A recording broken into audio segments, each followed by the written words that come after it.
I dated my ex-wife for about 6 years before we married, and then we were married for 5 before we ended up divorcing. But one of the questions that I frequently get is, if you knew that you were gay, why did you marry a female? And it's a super valid question. I get it, and it's valid because somebody else is thinking it, right? I mean, everything, all of our thoughts and questions are valid, at least to us, and that's why we're having conversation.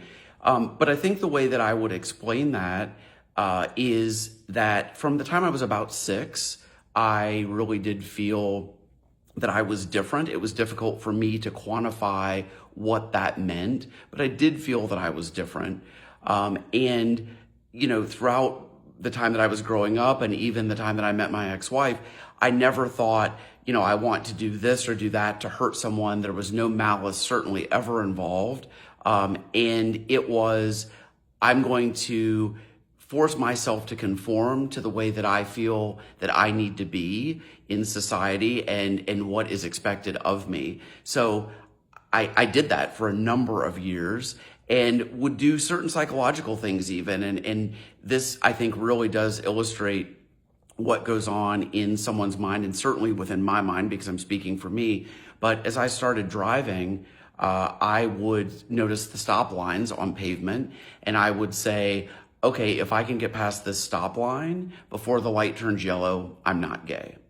Then you can imagine if that light did turn yellow before I got there, I would say, well, that one didn't count. And I would do it for the next light and the next light and the next light. And that's just one example that I can give you that is very prevalent still today in my mind of what I would do psychologically to try and convince myself that any other feeling I had other than that I was a heterosexual male wasn't valid, and that I was going to be able to suppress that and suppress that and suppress that.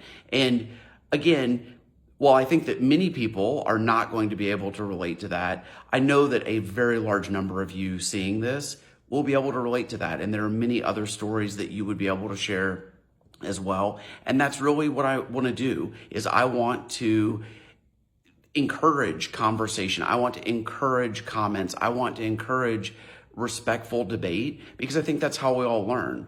Whenever we are challenged by something we don't understand, that's how we learn. That curiosity is what really does drive us to learn more about someone else or something else or another culture, whatever it may be. But that's how we learn, and that's how we grow as people. I think there can be respectful debate always. And I would highly encourage you, please send comments and engage in conversation to understand what you don't understand, whether it's this or something else. But I look forward to continued conversation, continued comments, and many, many more posts that I'll be sharing.